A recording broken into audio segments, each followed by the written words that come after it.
Adelante. Muy bien, tenemos aquí al licenciado Sergio Rulique, ¿cómo le va? Gracias por acompañarnos aquí en Remedios de Noticias. Bueno, mire, usted, si se puede correr un poquito hacia adelante, para que tenga plena apreciación de la entrevista. Son tramos de entrevista del presidente Mauricio Macri con Alejandro Fantino, allí en la casa, en la Quinta Olivos, en la Casa de Olivos, donde usted va a analizar. Usted es un analista, es un especialista en sociología, pero vamos a analizar los gestos, ¿no? Vamos a analizarlos. Te aclaro una cosa. Yo soy antropólogo de la UBA y soy doctor en comunicación social de la Universidad Austral. Hice mi tesis doctoral sobre la comunicación no verbal. Gesticulación. Sí, es más amplio que eso, pero es mi especialidad como vos. Bueno, ¿le parece? Vamos a ver aquí. ¿Cómo no? Vamos a analizar. Vamos con el tape. Populismo, 30 equipos, en una parte del mundo. O sea, yo siempre cuando digo, vamos a una revolución de algo, digo, somos los que vamos liderando, podemos hacer una revolución. Ahora, si venimos atrás, miremos los que van adelante. ¿Alguno tiene esto? ¿Alguno hizo esto? No, entonces no debe ser muy bueno. Entonces digo, y con la plata bien, y el ¿puedo ir hablando? Sí, la gesticulación del presidente, sus manos, su cara, sus gestos. Bueno, en esta entrevista con Fantino yo lo he visto muchísimo mejor de lo que venía apareciendo anteriormente en los últimos meses. Para mí lo importante acá es el contexto. Definitivamente se ha sentido muy cómodo con Fantino. Quiero ver la entrevista con la Nata mañana a ver si tiene el mismo desempeño. Pero definitivamente se sentía que estaba frente a un amigo y todos nos sentimos cómodos cuando estamos con un amigo. Ahora bien, ¿por qué podemos decir eso? Hay algo que es muy central y es que entre amigos nos reímos. Nos reímos de manera genuina. De esta conversación que percató, de esta entrevista, por supuesto. Todas estas cosas, lo que estoy diciendo es sobre la entrevista en general. Cuando analizamos la comunicación no verbal de alguien, y un ejemplo de alguien que tiene una excelente comunicación no verbal es el presidente norteamericano Barack Obama, podemos ver que acá en esta entrevista Macri hace muchas de las cosas que hace Barack Obama. Las formas de anclaje corporal con sus manos, lo que hace con sus manos, colocándolas alternativamente, tengo el micrófono, no lo puedo actuar lamentablemente, pero es una mano sobre otra apoyada sobre el escritorio, desde ese anclaje ofrecer sus manos abiertas, marcando el ritmo de lo que dice. Fijar la atención en un punto, usted está diciendo justamente, quizás una lapicera cuando se apoya la mano, concentrar la atención en ese sitio y no. Vuelvo a explicarme para que se entienda. En la comunicación no verbal de cualquier persona se manifiesta algo que es central desde el punto de vista de la antropología evolutiva, de lo que somos los seres humanos como seres biológicos, que es la comparación de estatus. Vos y yo en este momento estamos intercambiando mensajes acerca del estatus relativo que sentimos que tenemos el uno respecto del otro. Bien, las tres posiciones del estatus que es posible tener respecto de cualquier otra persona son por encima, a la par y por debajo. Actuamos de manera diferente cuando sentimos que la persona que tenemos frente a nosotros es un superior, es un par o es un inferior. La manera de manejar ese estatus, esa comparación de estatus, cité el ejemplo de Obama, es magistral en él porque alterna las posiciones, o sea, es capaz de manifestarse independientemente del estatus del otro, alternativamente, con autoridad, como un par que dialoga y que comparte información y que consulta, y como alguien que está al servicio, y como alguien que subordinado.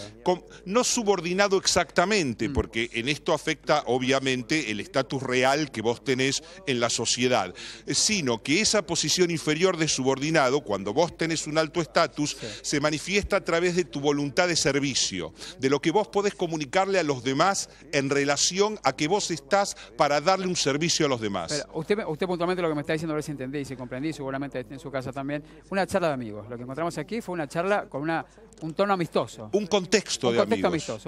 Un contexto de amigos. Eso le permitió al presidente relajarse mucho. ¿Lo vio distendido usted? Muy distendido, definitivamente. Ahora. Mejor que en otros momentos donde ha dado entrevistas y con otros discursos, porque se hablaba justamente, lo comentaban aquí en la mesa, ¿no?, de la falta de comunicación o quizás la poca comunicación o lo escueto que son a veces los discursos del presidente, sus cadenas nacionales. En este caso usted lo vio de otra forma, como avanzando en el tema. Bien, esto tiene que ver con cómo comunicó en forma no verbal, corporal. Sí. Cuando hablamos de la comunicación corporal, hablamos de la comunicación facial que transmite emociones y de la información que proviene a través de la forma de mover el cuerpo. Por ejemplo, deme un ejemplo práctico, por ejemplo, me echo para adelante cuando estoy interesado en lo que vos decís. Ah, sí.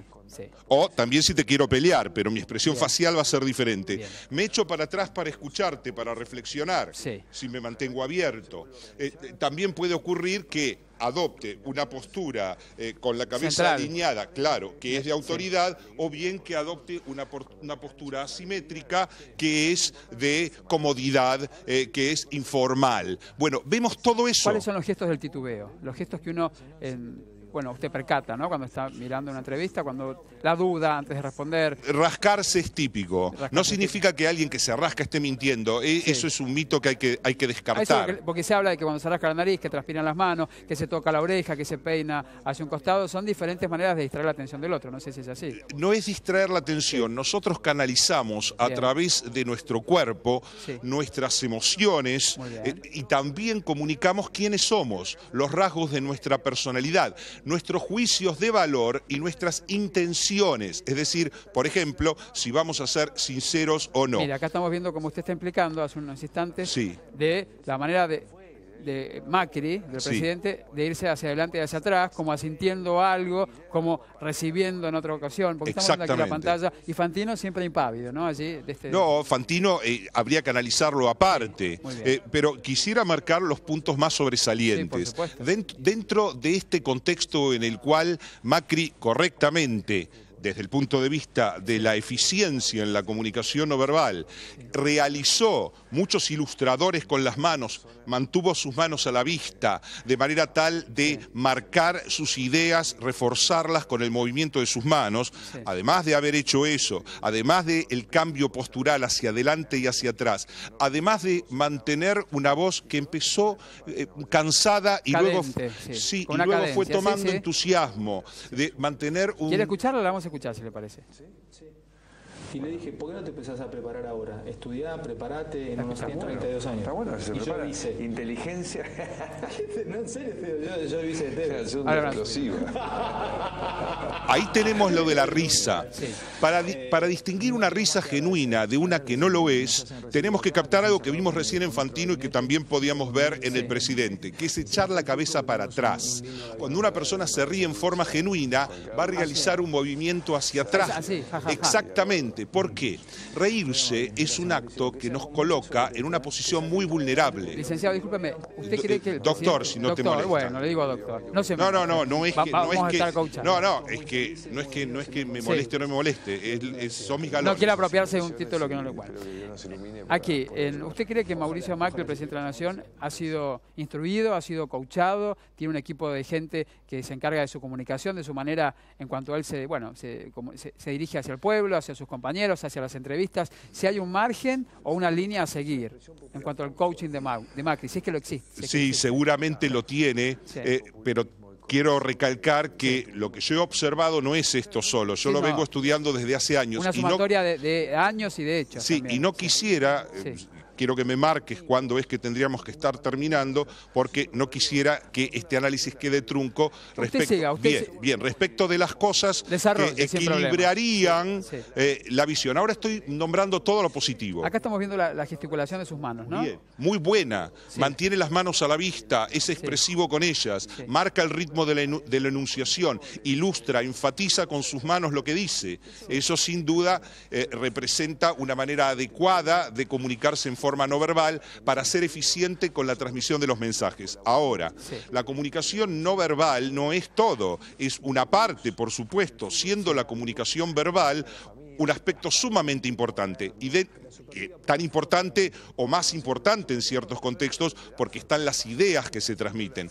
Cuando vamos al tema de la comunicación verbal, a lo que dijo en relación a cómo lo dijo, vemos que lo que dijo puede tener críticas, puede tener observaciones, mientras que lo no verbal no. Y entonces, ¿qué sucede ahí? Le hago una pausa. Estoy observando al presidente Macri, obviamente el no usar corbata ya también es un adelanto, no es un síntoma, bueno, perdón, es una manera de no digo de estar menos acartonado, pero sí es una señal, porque vemos que generalmente la gente de su gabinete también no usa corbata en ciertos momentos, en los que se requiere sí, pero en la mayoría de las veces no. Es también parte de su aprendizaje, digo yo, de comunicarse con la gente, de estar como más próximo, no uso corbata, soy un poco más light, más cool. Bueno, es sin duda un estilo y los códigos vestuarios comunican un montón de cosas. Me llamó mucho la atención tu calzado con una calavera y unas cimitarras. En fin, eso dice algo de vos. Hay que ver. Que soy un pirata. Es lo primero que uno pensaría. Ahí está. Ahora, dejando de lado eso, que es una conclusión demasiado liviana para sacar en forma directa, es verdad que uno puede asociar los estilos vestuarios con rasgos de la personalidad y el estilo fundamentalmente de lo que quiere comunicarse hacia los demás, siempre si se hace a propósito. Yo lo conozco hace muchos años, a él tanto como empresario, como directivo de Boca, como jefe de la Ciudad de Buenos Aires, se ha mantenido con esa manera de ser, ¿no? Con ese look, si se puede llamar, sin corbata, más descontracturado, que ahora mucho se lo critica, pero es lo que él está llevando, ¿no? Es otra manera distinta de ver las cosas. Bien, cuando hablamos del análisis de la comunicación no verbal y lo asociamos a lo discursivo en términos verbales, en términos de ideas, ahí vemos bien que usa las manos, vemos ahí el anclaje de una mano sobre la otra, que como decía es típico de Obama y es muy bueno para afirmarse, para poder estirar la columna y manifestarse asertivo. Bien. Vemos esos como ejemplos. Ahora, en el análisis global... ¿Por qué citó Obama usted? ¿Cómo? ¿Por qué lo citó Obama? Porque es un ejemplo de comunicación no verbal. Es un ejemplo excelente. Es el ejemplo de alguien que tiene, de hecho, más allá de ser una persona de color, una excelente comunicación en términos de lo que es la comunicación no verbal, que se considera la de la más alta diplomacia en Occidente. Tenemos aquí una pregunta de Adrián, ¿no? Salonia, querido.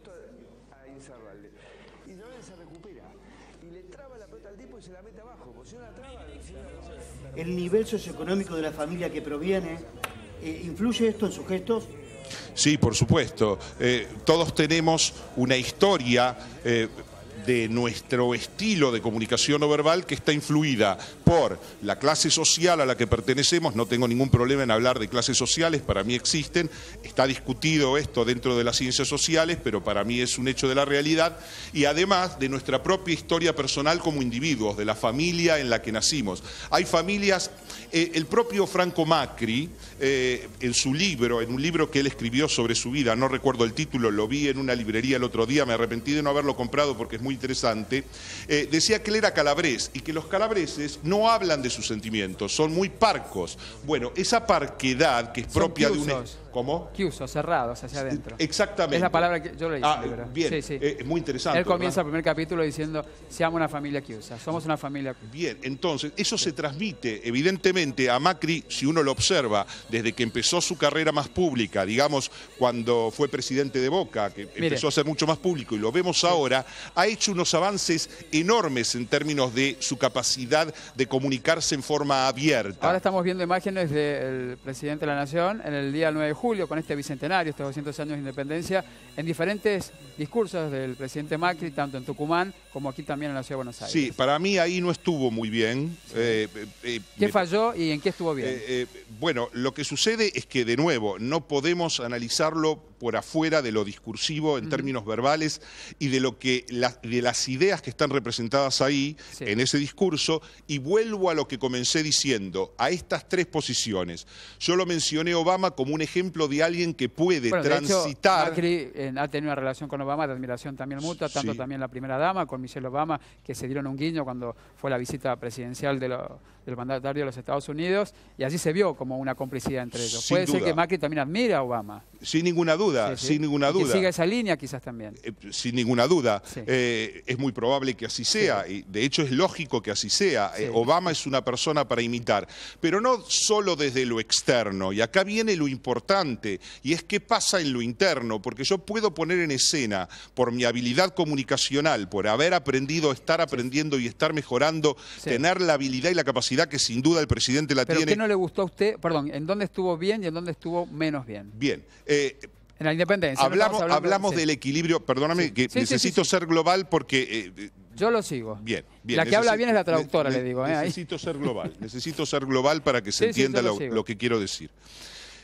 Mencioné al principio esta cuestión de la comparación de estatus, el lugar donde vos te ponés respecto del otro y la influencia que eso tiene en los resultados de la comunicación. Sí. Vos podés ser un líder de diferente tipo, de diferente estilo. Hay líderes, como en Rusia, Putin, que definitivamente es un líder dominante agresivo. Él jamás va a sonreír.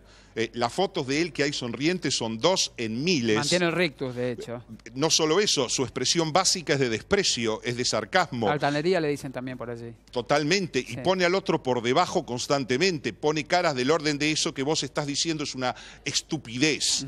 Bien, ese es un tipo de líder dominante agresivo. Lo mismo podíamos encontrar, por ejemplo, en José Luis Rodríguez Zapatero, que era muy agresivo, era muy soberbio y lo que existía en él, bueno, ahí vemos una expresión de ira contenida. Estamos analizando, contamos a la gente que se está acoplando, se está sumando a Remix de Noticias, los gestos y la gesticulación del presidente Macri de parte del doctor. Diga, Sergio Rolicki, pero yo lo... ¿Puedo terminar un concepto, Roberto? Es que yo lo veo allí a Macri, con lo que usted dice que tiene la ira contenida, sí. Y lo estaba viendo hace un rato allí en el Bicentenario, y son dos personas distintas. Sí, ha habido muchísimos cambios en la gestualidad del presidente, ha habido una evolución. Yo escribí un libro en el 2013 que se llama Las caras de la mentira y de la verdad, sí. Donde analizo al presidente actual, antes por supuesto que lo fuera, y a lo largo de su carrera cuando empezó a aparecer mucho más en los medios. Sí. Y noto esa evolución. Ahora, recalco este punto nuevamente. La cuestión no pasa solo por evolucionar en términos de ser un mejor comunicador, sino cuál es el referente interno de eso que vos comunicás, porque las intenciones se manifiestan de maneras muy sutiles y son captadas por los públicos de maneras sutiles también. Quiero decir, si vos no tenés una verdadera voluntad, una verdadera sensibilidad de atender a los problemas de la gente más necesitada, por más que tengas el mejor discurso elaborado por toda la gente que te lo arma, y que seas capaz de ponerlo en escena desde la dimensión no verbal de una forma excelente, hay algo que va a estar faltando. Y en ese sentido podemos ver que en esta entrevista con Fantino, en este ambiente tan relajado, sí. Él podía perfectamente y con mucha asertividad colocarse en el lugar de la autoridad sin ser agresivo en ningún momento, colocarse en el lugar de la autoridad y explicar las cosas como son y cómo tienen que ser, y colocarse en el lugar de la paridad con Fantino, donde intercambiaba opiniones, donde dialogaba verdaderamente con alguien a quien no ponía por debajo. Pero ¿qué está faltando ahí? Está faltando la posición de servicialidad. Y te doy un ejemplo muy claro. Si vos me hablas de las tarifas y decís que es la única opción que tenías y no reconoces el sufrimiento, el estrés que eso le ha causado y la imposibilidad económica que le ha causado a mucha gente, aunque se hayan tomado las medidas paliativas, las tarifas sociales y todo eso. Más allá de eso, aunque todo eso esté en camino y finalmente encontremos una fórmula con la que todos podamos sentirnos más o menos en armonía. El proceso que se llevó a cabo y la forma de comunicar ha causado un estrés social por el cual los responsables se deben disculpar. Y eso no está presente. Esa actitud de disculpa frente a la situación que, aunque no seas responsable, porque esto es una cuestión muy básica del liderazgo, si vos sos líder y realmente lo sos, vas a hacer algo que no hacen los que no son verdaderos líderes. Quienes no son verdaderos líderes se desentienden. Se desentienden de todo lo que ellos no tienen que ver y también de lo que tienen que ver. Ahora, el líder se hace cargo incluso de lo que no tiene que ver, por eso es líder. Vos sos el líder ahora, bueno, hacete cargo de todo. Es decir, bien, eso no significa exculpar a quienes tienen responsabilidades anteriores. No, pero si tenés que hacer algo que es duro para mucha gente, tenés que hacerlo desde un lugar donde no es solo decir una vez, a mí me duele hacer esto. Bien. No, me lo tenés que transmitir de una forma mucho más concreta. Le pido unos minutos. ¿Cómo no? Vamos a la pausa, después terminó, ¿no? Ya lo que usted no podía terminar, que yo no lo dejé. Sí. Perfecto. Básicamente. Con una autoridad te lo habla Johnny Mudo, no dije nada. Vamos a la pausa y regresamos con el señor Adrián Salonia, con toda la mesa y con el doctor, que no se me enoje, por favor, Sergio Rolicki, que no se me enoje, lo escucho ahí hablar y me da sus galones. Perfecto. Pausa y regresamos a Remix de Noticias con esta mesa armada por el señor Salonia y todos los que han venido y han participado y van a seguir participando hasta las 21 horas. Pausa y ya regresamos.